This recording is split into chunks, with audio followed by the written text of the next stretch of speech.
자, 오늘 1월 18일 마감 시황 말씀드려 보도록 하겠습니다. 오늘 제목은 일본은 왜 환율도 튀고 주가도 튈까를 일단 제목으로 잡아봤습니다. 일단 우리 시장부터 좀 리뷰를 좀 해보고 그 다음에 일본에 대해서 좀 얘기를 해보도록 하겠습니다.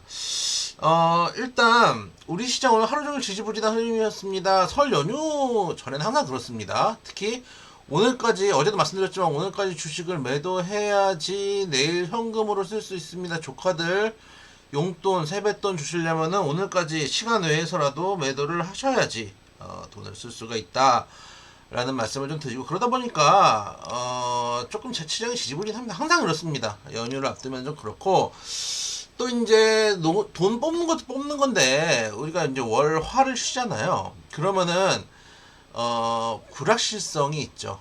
그동안 외국에서, 해외에서 어떤 일이 벌어질지 모른다. 이런 불확실성이 있기 때문에, 또 조금, 장이 조금 어렵다. 재미없었다. 정도인데, 요즘 그 외인들은, 확실히 트렌드가 있어요. 요즘이라고 하는 게 제가 매우 며칠을 얘기하는 게 아닙니다. 제가 그 마감 시황을 하면서 우리 회원님들께 진짜 많이 들은 얘기 중에 하나가, 외인과 기관이 주도권 싸움을 하려고 한다. 코로나 이후에 뺏겼던, 개인 투자자에게 뺏겼던 주도권을 외인이 찾아오는 과정에 있다라는 얘기를 지금 몇 달째 드리고 있거든요. 지금도 그 구간 내에 있다고 봅니다. 보시면 외인이 오늘도 하루 종일 눌러요. 누르다가 막판에 딱 동시효과 같대. 어제도 이랬거든요. 그러니까 그 뭐라 그럴까요? 외인들 입장에서는 아직도 매집 구간인 것 같아요. 주식은 항상 매집을 하고 상승 초기가 있고 그 다음에 급등을 하는 흐름을 보여주고 있거든요. 그러니까 물론 시장은 그것보다는 조금 더 완만하고 긴 호흡으로 가긴 합니다만은, 그런 이제 패턴들이 반복이 됩니다. 그러다가 어느 순간부터 다시 조정이 들어가고, 그렇게 이제 그 패턴들이 이어지는데, 일단은 아직도 매직 구간이다 라고 생각을 하고 있고, 우리는 항상 바로 이제 사자마자 가기를 바라지만은, 사실 세력들도 어떤 종목 하나를 장사를 할 때 한 몇 년씩 장사를 하는 경우들이 있습니다. 근데 재밌는 거는, 제일 정보도 없고 돈도 없고 경험치도 부족한데 개인들은 제일 가장 빠른 수익을 원하고 있습니다. 그렇기 때문에 지금같이 또 변동성이 변곡점에 있는 시장에서는 조금 이제 안정적으로 매매하는 게 중요하다. 지금 잘 모아놓고 센티멘탈 잘 잡고 있으면은 반드시 돈이 될 수 있는 장이다. 주식이라는 건 쌀 때 샀다가 비쌀 때 파는 게 기본 중에 기본이니까요. 이렇게 좀 말씀을 좀 드려보도록 하고, 그리고 제가 이거를 어제도 설치를 한다 그래 놓고서는 설치를 안 했는데,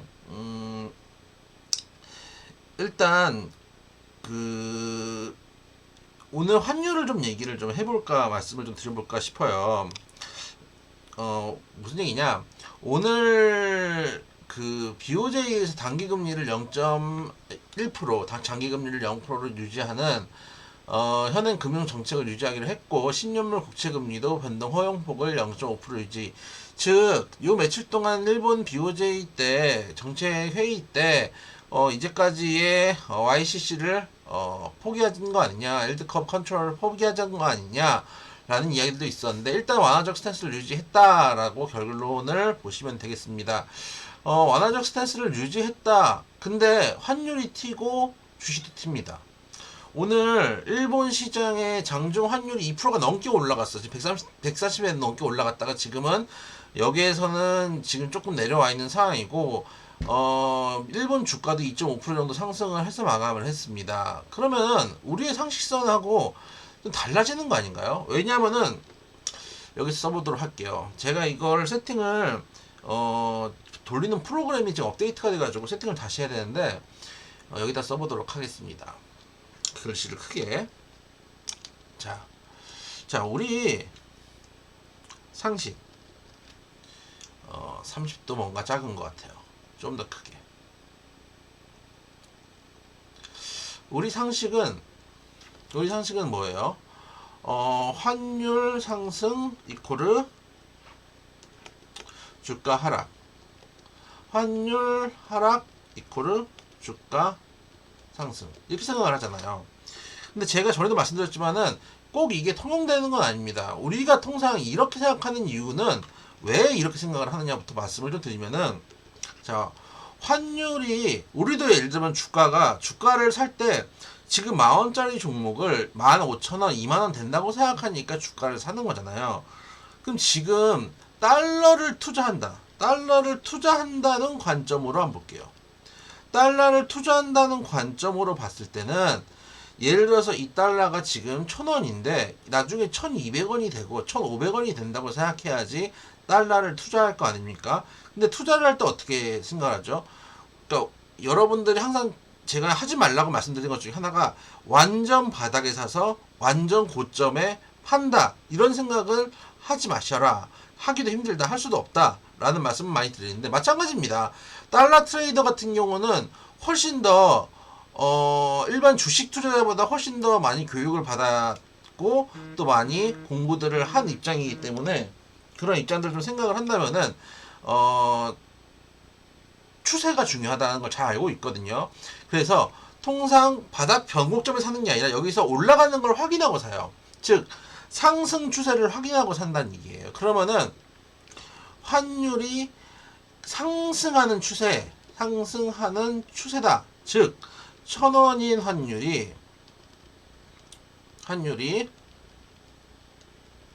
1,200원 간다 할 때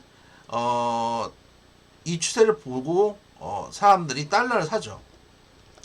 근데 이런 추세가 만들어지면 수급적으로 달러가 계속 올라갈 수밖에 없죠. 왜냐면은 원화가 계속 달러로 바뀐다는 얘기니까. 즉 국내에 있던 자금들이 해외로 빠져나간다는 얘기니까요. 그러면은 달러 가치, 우리나라 원화의 가치가 계속 하락하고 달러의 가치가 높아지겠죠. 그래서 추세 자체를 만드는 거예요. 예를 들면은. 그래서 이게 1,000원짜리인 1,000원인 환율이 1,200원 간다고 생각하면 국내 자금들이 해외로 빠져나가게 됩니다. 왜냐? 원화를 달러로 바꿉니다.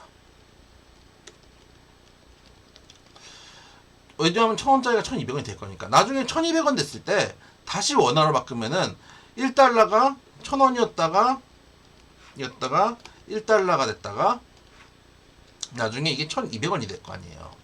그러니까 이렇게 추세가 이어질 거라고 생각하면은 원화를 달러로 바꿉니다. 원화를 달러로 바꾼다는 얘기는, 즉 해외로 자금이 빠져나가. 해외로 자금이 빠져나간다는 얘기는 결국은 국내의 유동성 축소, 즉 주가 하락. 그렇기 때문에 환율 상승과, 환율이 1,000원 됐다가 1,200원 되면 이게 환율 상승이에요. 원화를 주가 하락은 연동된다고 생각하는 게 우리네 상식입니다. 근데 환율이나 채권이나 주식도 마찬가지예요. 한 가지 이유로만 움직이는 게 아니에요. 예를 들어서 삼성전자만 해도 예를 들면 실적이 이번에 개판 5분 전이잖아요. 실적이 안 나왔는데 주가는 오르잖아요. 왜 그러냐? 실적은 안 나왔지만 지금 수급이 들어오고 있고 외부적 요인이 있죠. 금리 인상 속도가 완화될 거라는 기대감, 글로벌적으로 금리 인상 속도가 피벗을 보여줄 거라는 기대감 때문에 외국인 수급이 들어오고, 외국인 수급이 들어오니까 대표 주식인 삼성전자가 올라가고 좀 이렇게 되잖아요. 업황은 좋지 않은데 삼성전자는 반등하는 이유는 꼭 실적만으로 따질 수는 없는 거예요. 반대로 실적으로 갈 때도 있겠죠. 또 실적이 잘 나오면 실적이 잘 나온 대로 갈 수도 있고, 또 실적이 잘 나오는데 앞으로 업황이 안 좋을 거라 생각하면은 빠질 수도 있습니다. 그러니까 주가든 뭐든 한 가지 이유로만 따질 수는 없는 거예요. 그래서 일본도 마찬가지입니다. 일본 오늘 결국은 완화적 스탠스를 유지한다는 얘기겠죠. 그러니까 채권 가격을 유지하려면은 어떻게 해야 되겠어요? 채권 금리를 유지하려면, 채권 가격이 아니죠. 정확하게 얘기하면 채권 금리죠. 채권 금리를 유지하려면 어떻게 해야 되겠어요? 그러면은 채권을 매수해야죠. 채권을 무제한 매수를 해야 되겠죠. 이 0.5%대의 채권 금리를 넘기지 않기 위해서는 채권을 매수를 해야 될 거 아니에요. 채권을 매수를 하면 어떻게 돼요? 채권을 매수를 하면은 채권 가격이 상승하겠죠. 채권 가격이 상승하면은 이거는 채권 가격 상승. 채권을 매수하면 채권 가격이 상승하겠죠. 채권 가격이 상승하면은 채권 금리 하락. 채권 가격과 채권 금리는 반대입니다. 그러니까 지금은 금리가 고금리 시대잖아요. 그러니까 계속 채권 금리가 올라오려고 하고 있어요. 그럼 이걸 막으려면 어떻게 해야 돼요? 채권을 가격을 상승시켜서 채권을 금리를 낮춰야 되는 거예요. 그러니까 채권 가격하고 채권 금리는 왜 반대입니까? 이렇게 생각할 수도 있죠. 그러면 또 설명을 드려야지. 채권이라는 게 뭐예요? 지금 내가 채권이 있는데 내가 10,000원짜리인데 현재 이 채권이 10,000원짜리인데 10년 후에 이율이 붙어서 20,000원에 만기 10년 후 만기에 20,000원으로 돌려준다. 이게 채권이잖아요. 근데 그렇게 따지면 근데 여기서 중간에 왜 그럼 채권 시장이 열리냐 하면 한 5년 정도 지났어요. 그러면은 대충 가격으로 따졌을 때 한 15,000원 되는데 15,000원 되는데 이제 유동성을 확보하기 위해서 회사예요. 내가 이거 팔아가지고 현금이 지금 당장 필요해요. 그러면 채권 시장에 내놓는 거예요. 이거 원래 현재 한 15,000원 되는데 14,000원 내놓을 테니까 이거 사가라. 이렇게 되는 거예요. 그럼 이걸 가지고 네가 가면은 한 5년만 더 기다리면은 20,000원 주니까 너 6,000원 먹는 거다. 이렇게 얘기하면서 시장에 내놓습니다. 그렇게 해서 채권 시장이 형성이 돼요. 근데 자 보세요. 14,000원일 때 채권 가격이 14,000원입니다. 14,000원일 때 만기에 20,000원이에요. 자, 16,000원일 때 채권 가격 16,000원일 때 만기에 똑같이 20,000원이에요. 자, 채권 가격은 밑에 있는 게 높죠. 밑에 있는 게 높죠. 채권 가격은. 근데 만기엔 똑같이 20,000원씩이에요. 그러면은 만기에 됐을 때 얘는 6,000원을 먹어요. 쉽게 생각하면은 6,000원. 6,000원 수익. 얘는 만기 되면은 얼마 먹죠? 4,000원 수익이에요. 그러면 채권 가격이 높을수록 만기에 볼 수 있는 수익은 떨어져요. 그러니까 채권 가격과 채권 금리 수익률은 반비례해요. 자, 여기까지 이해되셨죠? 그렇기 때문에 채권 금리를 유지하기 위해서 채권을 매수를 합니다. 채권을 매수를 하면은 매수세가 들어오니까 채권 가격이 상승하겠죠? 채권 가격이 상승하면은 채권 금리는 하락합니다. 왜 하락하는지 여기서 보여드렸습니다. 그럼 어떻게 됩니까? 채권을 매수하면 어떻게 돼요? 돈이 시장에 풀리죠. 그럼 이게 뭐예요? 유동성 공급. 유동성 공급이 되면 어떻게 되죠? 우리가 코로나 때 겪어봤죠. 유동성 장세가 펼쳐지죠. 시장에 돈이 있음. 주가 상승. 이렇게 되는 겁니다. 그래서 오늘 여기에 대한 기대감 플러스 불확실성 완화 때문에 일본 주가가 올라갔다 라고 생각을 해주시면 됩니다. 그러면 그러면 환율은 또 왜 올라가냐? 주가가 올라가면 환율 떨어지는 거 아니야? 라고 생각할 수 있죠. 보세요. 유동성 공급을 했습니다. 유동성 공급을 했다는 얘기는 뭐예요? 시장에 돈이 있다는 얘기죠. 그럼 주가 상승을 빼볼게요. 시장에 돈이 많아진다는 얘기는 뭐예요? 시장에 돈이 많아진다는 얘기예요. 돈의 가치 하락. 돈의 가치 하락은 환율 상승. 그렇기 때문에 오늘 같은 요소는 주가도 상승시키는 요소가 되고 환율도 상승시키는 요소가 됩니다. 그러니까 일괄적으로 볼 수 있는 게 아니에요. 제가 환율과 돈의 가치와 환율은 반대라고 얘기했습니다. 아까도 예를 들면 아까 주었네 내가 1,000원일 때 환율하고 1,200원일 때 환율하면은 1,200원이 환율이 높은 거잖아요. 근데 옛날에는 1,000원짜리 한 장이면은 1달러를 샀는데 1,000원짜리 한 장에 100원짜리 두 개를 보태야지 1달러를 할 수 있어요. 그 원화를 달러의 가치가 고정이라고 봤을 때 원화의 가치는 상대적으로 떨어진 거잖아요. 그렇기 때문에 환율이 높아지면은 돈의 가치는 떨어지는 거예요. 오케이? 여기까지 해서 BOJ를 마감 짓고 그러면 이게 우리나라에 어떤 영향을 미칠 거냐? 이건 이제 지켜봐야 될 것 같아요. 플러스적인 요인은 금리를 올리지 않는다는 측면 때문에 일본의 저금리에 기댄 자금들이 있습니다. 일본 자금들이 우리나라에 투자할 수도 있다라는 긍정적인 부분도 있고 다만 일본의 통화 가치가 떨어졌죠. 유동성이 공급이 되니까 통화 가치가 떨어집니다. 통화 가치가 떨어진다는 거는 달러 인덱스에 구상하는 엔화의 가치가 떨어지는 거기 때문에 상대적으로 달러 강세를 불러올 수 있습니다.